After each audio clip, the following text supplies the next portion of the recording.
우리가 평소에 대화를 하거나 말을 할 때 또는 글을 쓸 때 많이들 쓰는 여러 가지 표현이 있죠.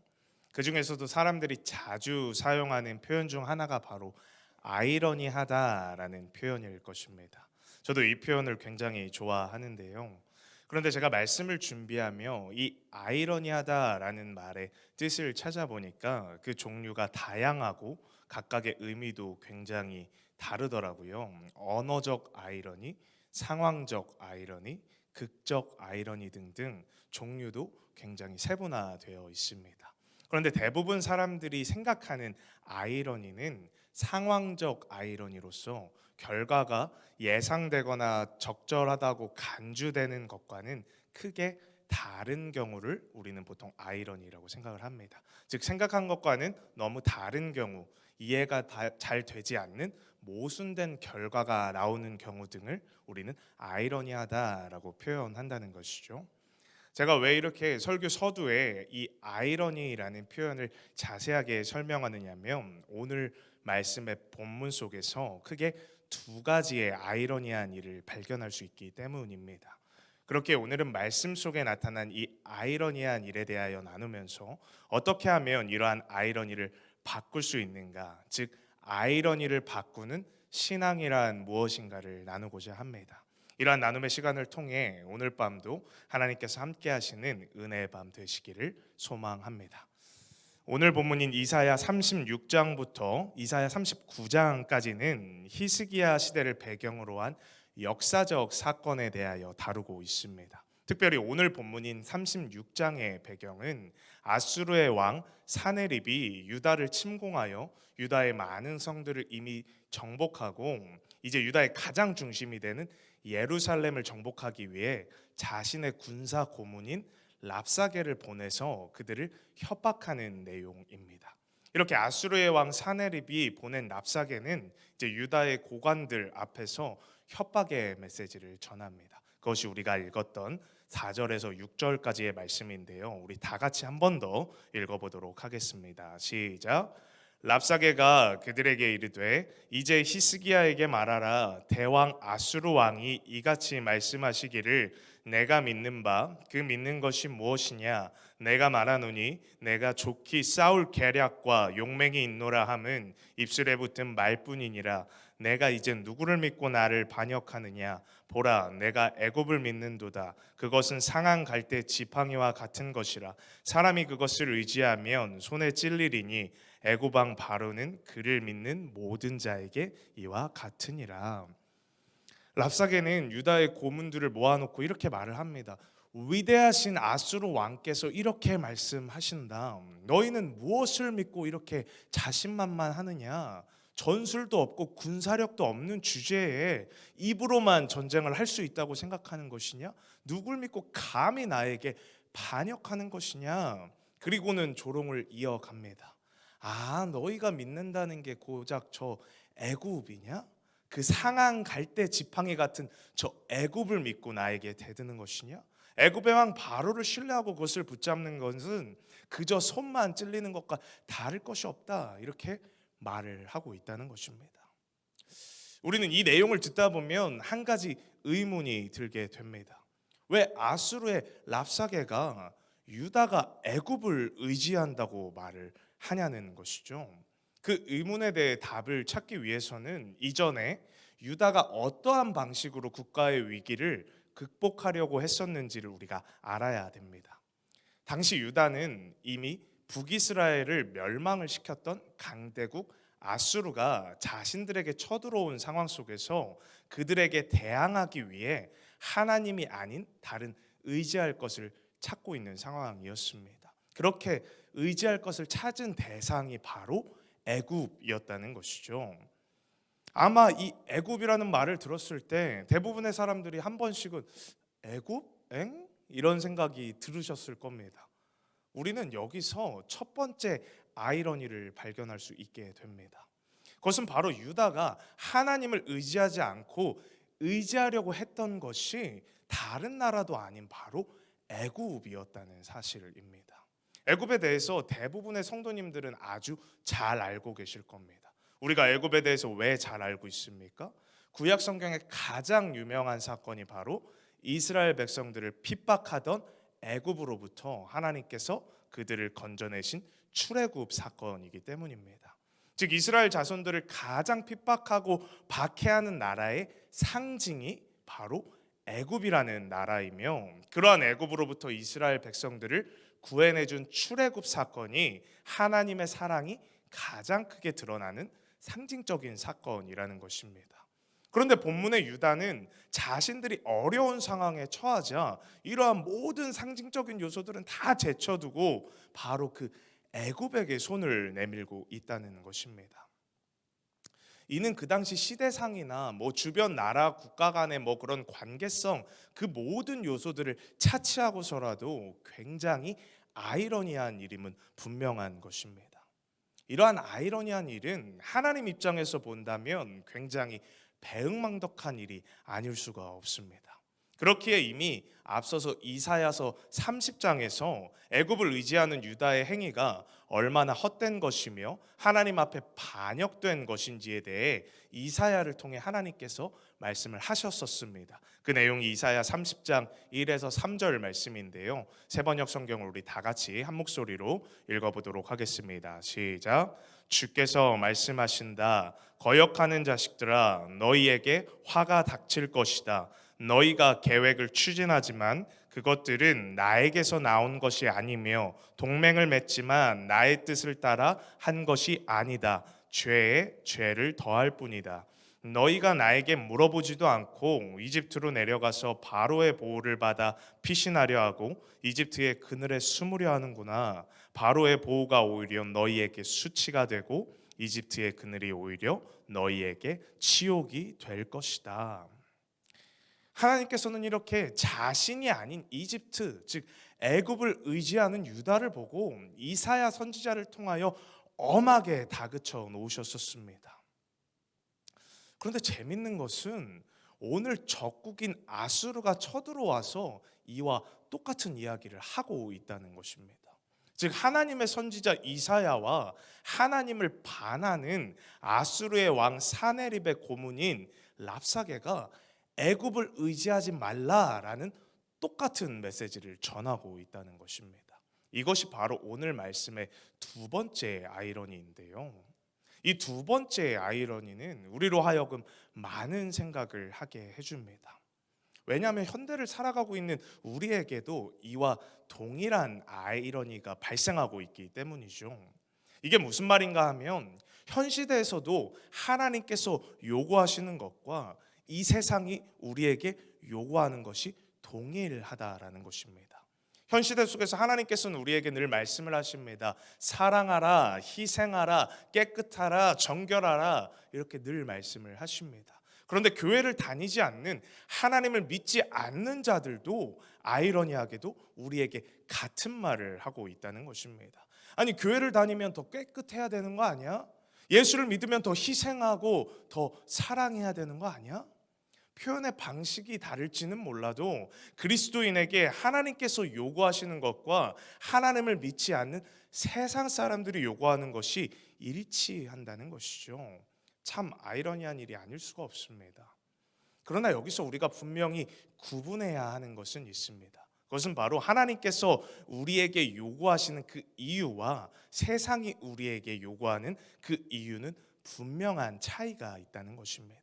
그 차이가 무엇인지 오늘 말씀의 상황과 빗대어서 살펴보도록 하겠습니다. 7절의 말씀을 세번역 성경을 계속해서 이어서 보도록 하겠습니다. 제가 읽겠습니다. 너는 또 나에게 너희가 주 너희의 하나님을 의지한다고 말하겠지만은 유다와 예루살렘에 사는 백성에게 예루살렘에 있는 이 제단 앞에서만 경배하여야 한다고 하면서 산당과 제단들을 다 헐어버린 것은 바로 너 히스기야가 아니냐. 이 말씀에서 말하고 있듯이 결코 랍사게는 하나님이 위대하시기에, 전능하신 분이시기에 그를 의지하고 애굽을 의지하지 말라라고 말하고 있지 않다는 것입니다. 오히려 그는 하나님을 조롱하기 위해 이러한 말을 하고 있다는 거예요. 너희가 그렇게 위대하다고 말하면서 산당과 제단들까지 다 얼어버리고 경배하던 그 하나님은 어디 있느냐? 그 하나님을 제껴놓고 의지한다는 게 겨우 저 애굽이냐? 그래놓고 너희는 또 하나님을 의지한다고 떠들어대겠지. 그게 너희가 그렇게 경배하던 그 신이 하라는 태도냐? 즉 그들은 하나님의 선지자인 이사야와 똑같은 메시지, 즉 애굽을 의지하지 말라는 것을 말하고는 있지만 그 속뜻에서는 오히려 하나님을 조롱하는 악한 의도가 담겨 있다는 것입니다. 이러한 모습은 현 시대에 적용해도 똑같다는 거예요. 세상 사람들의 요구는 겉으로 보기에는 하나님이 우리에게 요구하시는 것 같은 깨끗함과 희생과 정결함과 사랑으로 동일한 것처럼 보이지만 그 속뜻 안에는 결코 너희의 하나님이 위대하시기 때문에 그분을 닮아 그렇게 살아야지라는 뜻이 담겨 있지 않다는 것입니다. 그들은 그저 우리가 그렇게 살아가지 못하는 모습을 끄집어내고 비난하며 너희가 믿는 하나님이 얼마나 형편없으면 너희가 이렇게 깨끗하지 못하게 살아가냐라고 말한다는 것입니다. 그리고 결국 우리가 믿는 그 하나님마저 깎아내리고 조롱하는 악의적인 마음을 가지고 우리를 비난한다는 것입니다. 지금 저의 이러한 이야기를 듣다 보면 누군가는 세상 사람들을 너무 악하게 설정해 놓고 말하는 거 아니냐라고 생각하실지 모르겠어요. 그러나 지극히 현실적으로 보아도 현 시대는 비판의 차원을 넘어서 창조주이신 하나님의 이름을 함부로 깎아내리고 조롱하고 비난하는 사람들이 이 세상에 너무나 많이 존재한다는 것입니다. 오죽하면 기독교를 너무나 폄하하고 비하하는 개독교라는 표현이 세상 속에서는 일상적으로 쓰이고 있다는 거예요. 그러나 더 안타까운 사실은 뭐냐면 이렇게 하나님을 조롱하고 비난하는 자들에게 그들이 그렇게 할 수 있도록 명분을 준 것이 바로 하나님을 믿는 우리들 자신이라는 것입니다. 이것은 오늘의 본문에서도 또 현 시대를 살아가고 있는 우리들도 마찬가지라는 거예요. 오늘 본문에서는 하나님의 백성인 유다가 어리석게도 하나님이 아닌 애굽을 더 의지하는 모습을 보여주므로 아수르에게 비난받을 명분을 제공을 했고, 현 시대를 살아가는 하나님의 자녀인 우리들도 하나님의 모습을 닮아 살아가지 못하는 모습을 보여주므로 세상 사람들에게 비난받을 명분을 제공했다는 것입니다. 여기서 우리는 분명한 사실을 깨달아야 합니다. 우리가 세상 속에서 하나님을 닮아 살아가야 하는 그 이유에 대해서 말입니다. 우리 그리스도인들이 하나님의 말씀에 순종하여 하나님의 모습을 닮아 거룩하고 희생하며 사랑이 넘치는 삶을 살아가야 하는 그 이유는 바로 그 모습을 통하여 세상 사람들의 비난으로 가득 찼던 하나님을 향한 그 눈을 변화시켜 주기 위함이라는 것입니다. 하나님을 믿는다고 하면 팔짱을 딱 끼고 바라보면서 예수쟁이, 너가 믿는 하나님이 얼마나 위대한지 보자. 너가 얼마나 깨끗하고 희생하며 사는지 한번 내가 보자. 아니기만 해봐라. 내가 아주 박살을 내줄 테니까. 네가 믿는다고 하는 그 하나님도 내가 철저하게 비난하고 욕해 줄 테니까.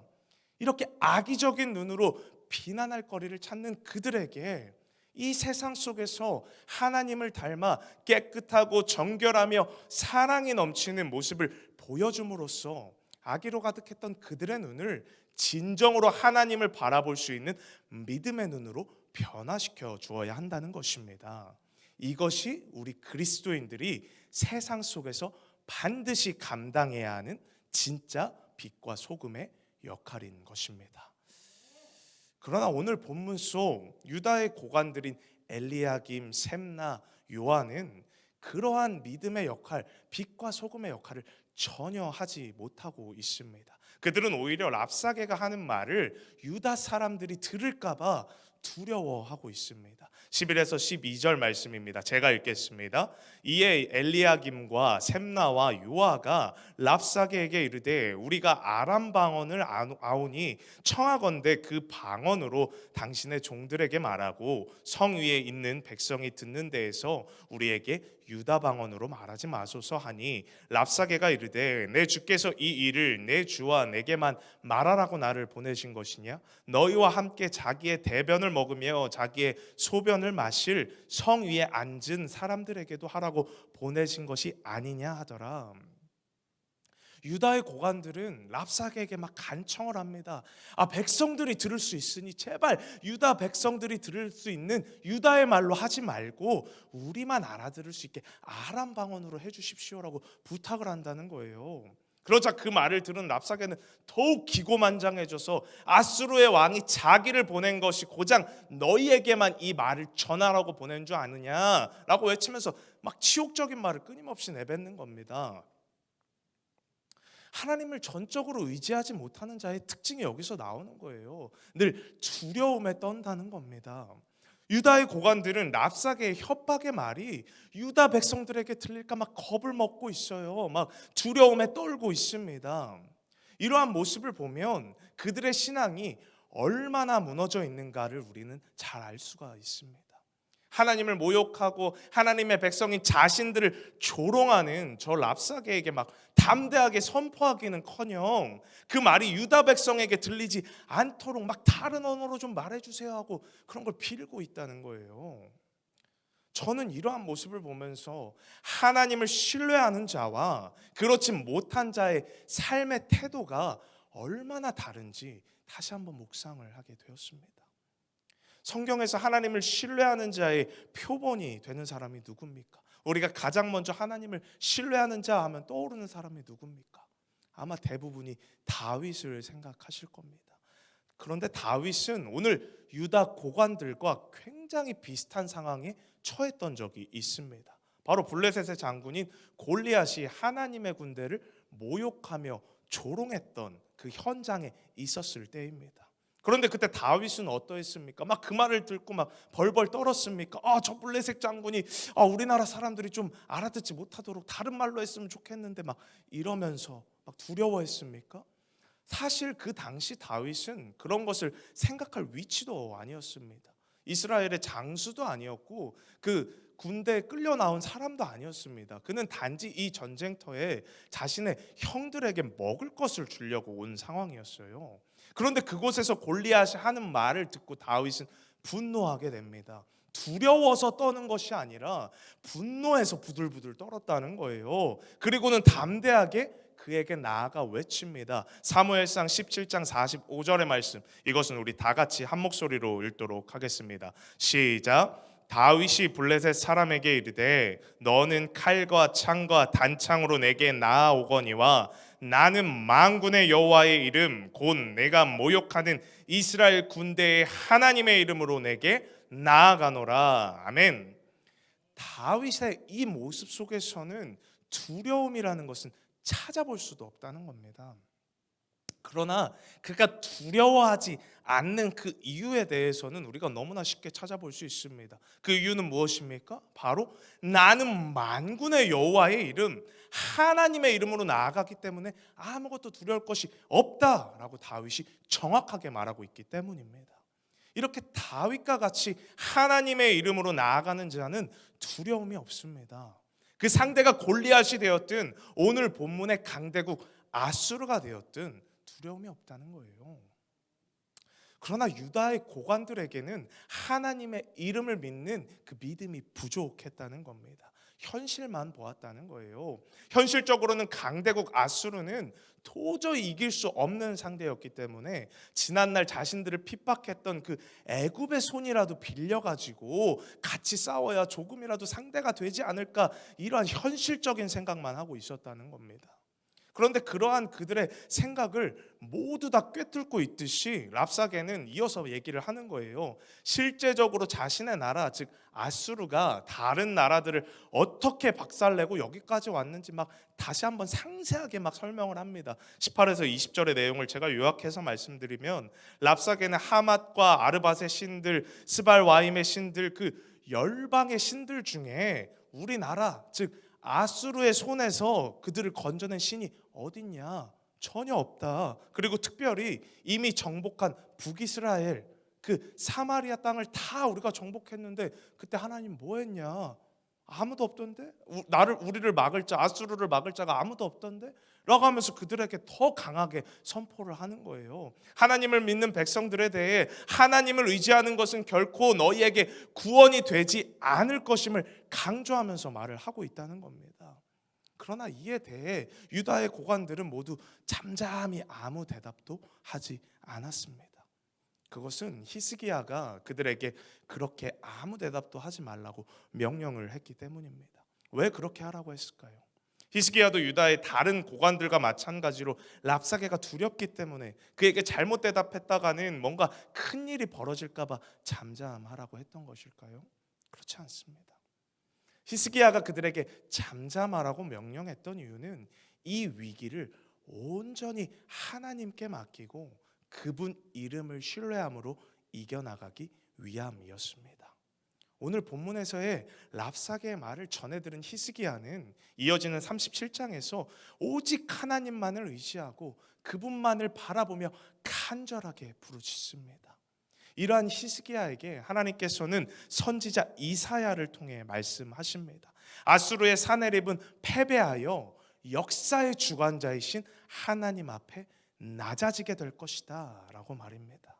그리고 실제로 그 말씀이 성취되어서 아수르의 18만 5천 명의 군대는 여호와의 사자로 인해 모두 죽게 되는 놀라운 기적이 일어나게 되고 히스기야는 이 위기를 잘 넘길 수가 있게 됩니다. 저는 오늘 말씀을 통해 유다 백성들이 저질렀던 두 가지의 아이러니한 일을 말씀드렸습니다. 첫 번째 아이러니는 이스라엘 즉 유다가 애굽에게 도움을 청했던 것입니다. 앞서 이야기했듯 애굽은 이스라엘 역사상 그들을 가장 핍박했던 나라인데 유다는 어려움이 생기자 하나님을 제쳐두고 그들을 의지했다는 것입니다. 게다가 더 충격적인 것은 하나님께서 이스라엘이 자신의 백성이며 내가 선택한 민족임을 보여준 상징적인 사건이 바로 애굽에서 이스라엘을 구해준 출애굽 사건인데 그들이 이러한 일을 했다는 것입니다. 즉 하나님과 이스라엘의 관계가 특별함을 보여준 절대적 사건이 출애굽 사건인데 이스라엘이 또 다른 위기에 처하자 하나님이 아닌 바로 그 애굽을 선택했다는 것입니다. 이것은 마치 이러한 이야기와 같을 것 같아요. 제가 그냥 혼자 생각을 해봤는데 제가 막 어디서 불량배에게 맞았습니다. 여간하면 맞진 않겠지만 어딘가에 가서 마냥 맞았습니다. 근데 막 어떤 저보다 막 엄청 큰 막 2m가 되는 분이 와서 막 저를 구해준 거예요. 그랬더니 내가 이렇게 너를 불량배에게서 구해준 이유는 너를 사랑하기 때문이야. 앞으로 너를 괴롭히는 자가 있으면 나한테 찾아와 이렇게 얘기를 하고 간 거예요. 그런데 막 시간이 지나서 또 다른 불량배가 저를 찾아온 거예요. 옛날 불량배보다 더 세 보이는 불량배. 그래서 막 또 저를 위협하는 거예요. 그럼 제가 당연히 누구를 떠올리고 누굴 찾아가야 됩니까? 여러분 누굴 찾아가야 될까요? 2m의 큰 분을 찾아가야죠. 2m의 저를 구해줬던 사람을 찾으러 가야 되는데 제가 지금 누구를 찾아갔다는 거예요? 예전에 나를 때렸던 그 사람을 찾아갔다는 거예요. 어려우신가요 지금 비유가? 아니죠. 피곤하셔서 그렇죠. 네. 그래서 제가 막 2m의 막 큰 너를 구해주고 언제든지 나를 찾아와. 나만 믿고 따라와. 난 널 사랑해를 찾아가야 되는데 그 사람을 찾아가는 게 아니라 오히려 나를 예전에 괴롭혔던 그때 그 불량배를 찾아가면 그 사람이 좀 도와주지 않을까? 이런 행동을 하고 있다는 거예요. 그런데 안타까운 사실은 무엇이냐면 이러한 아이러니한 행동을 우리 역시도 지금의 삶 속에서 하나님 앞에 저지르면서 살아가고 있다는 것입니다. 나의 삶에서 어떠한 문제에 부딪혀 힘든 상황이 되면 나를 구원해 주신 하나님을 먼저 찾는 것이 아니라 내 눈앞의 요소들을 더 먼저 찾는다는 거예요. 그런데 아이러니하게도 내가 찾는 그 요소들은 이전에 나를 괴롭혔던 애굽과 같은 문제들일 경우가 많다는 것입니다. 음주 문제로 막 힘들었던 사람은 가장 힘들어지면 뭐부터 찾습니까? 술부터 찾는다는 거예요. 성적인 문제로 막 힘들었던 사람은 가장 힘들어지면 다시 막 성적인 요소, 이성적인 걸 찾는다는 거예요. 마치 우물가의 여인이 힘들수록 자신을 힘들게 했었던 그 남자들을 더 쫓고 더 쫓아서 남편이 5이 돼도 또 다른 남자를 만날 정도로 그 요소, 나를 괴롭혔던 요소로 또 그 요소를 이기려고 하는 그 행동처럼 우리가 그러한 삶을 살아가고 있다는 겁니다. 조금 더 보편적인 이야기를 해볼까요? 돈 문제로 그렇게 힘들었던 사람은 큰 문제가 생기면 어떻게 합니까? 그 돈 문제를 세상적으로 해결하는 방법에 혈안이 되어서 세상적인 방법만 간구한다는 겁니다. 여기서 이렇게 묻는 분이 계실지 모르겠어요. 아니 목사님, 그런데 돈 문제는 세상적으로 해결해야 되는 실질적인 문제인데 그건 그렇게 하는 게 맞는 거 아닙니까? 맞는 이야기죠. 그렇게 따지면 애초에 오늘 본문의 유다도 강대국 아수르에 맞서 애굽하고 손잡고 싸우는 것이 틀렸다고 말할 수 없다는 거예요. 그럼에도 오늘 본문의 이야기가 아이러니하다고 하는 것은 나를 괴로움에서 건져주신 그 하나님을 먼저 의지하지 않고 오히려 나를 괴롭혔던 그 문제를 의지하여서 지금의 어려움을 내가 해결해 나가려고 하기 때문이라는 거예요. 돈 문제, 즉 우리 삶의 가장 실질적인 문제인 경제적인 문제도 마찬가지입니다. 앞서 읽었던 이사야 30장 2절에서 하나님께서 뭐라고 말씀하셨습니까? 너희가 나에게 물어보지도 않고 이집트로 내려가서 바로의 보호를 받아 피신하려 하고 이집트의 그늘에 숨으려 하는구나. 하나님은 우리에게 말씀하시는 거예요. 오늘도 너는 나에게 묻지를 않고 세상적인 방법으로만 또 세상만을 의지하여 그 그늘에 숨어 문제들을 해결하려고 하는구나. 그러나 하나님께서는 이어서 우리에게 분명하게 말씀해주고 계신다는 겁니다. 그렇게 하지 마라. 세상 이전에 나를 의지하여라.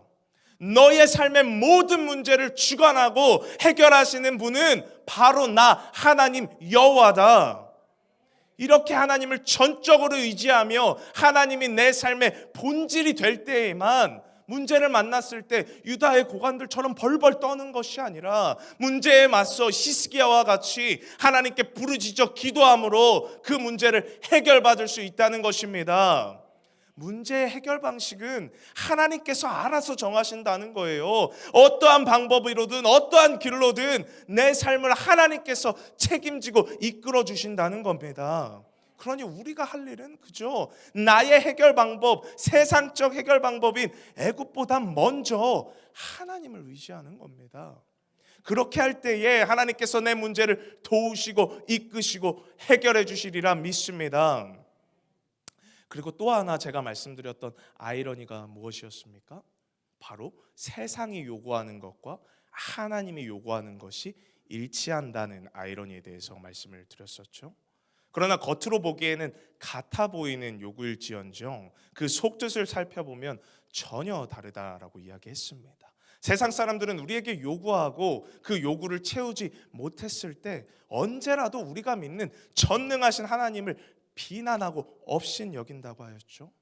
그러한 그들의 비난에 우리가 정당하게 맞설 수 있는 유일한 방법은 우리가 진심으로 하나님의 모습을 닮아 살아감으로 우리의 모습을 통하여 하나님이 어떠한 분인지 그들에게 보여주는 것입니다.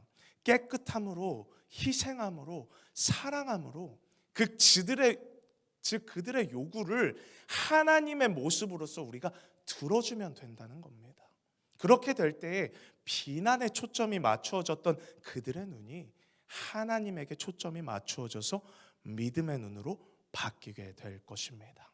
그렇게 오늘 이 시간에는 이 두 가지 아이러니를 바꾸는 신앙이 되기를 간절히 소망하며 기도하기를 원합니다. 하나님, 제가 나를 구원해 주신 하나님보다 애굽을 먼저 찾고 그것을 의지하는 아이러니를 더 이상 범하지 않게 하여 주시옵소서. 나의 모든 문제의 주관자 되시는 분은 하나님이심을 믿고 그 하나님만을 의지하여 살아가게 하여 주시옵소서. 또한 하나님의 요구와 똑같은 요구를 하는 세상 사람들의 아이러니에 맞서 당당하게 하나님을 닮은 모습을 통하여서 화답하고 대답하게 하여 주시옵소서. 그러므로 하나님을 향해 비난의 눈을 가졌던 세상 사람들의 눈을 믿음의 눈으로 바꿀 수 있는 이 시대의 참된 그리스도인이 내가 되게 하여 주시옵소서. 우리 찬양 후에 이 기도 제목을 가지고 간절히 기도하도록 하겠습니다. 오늘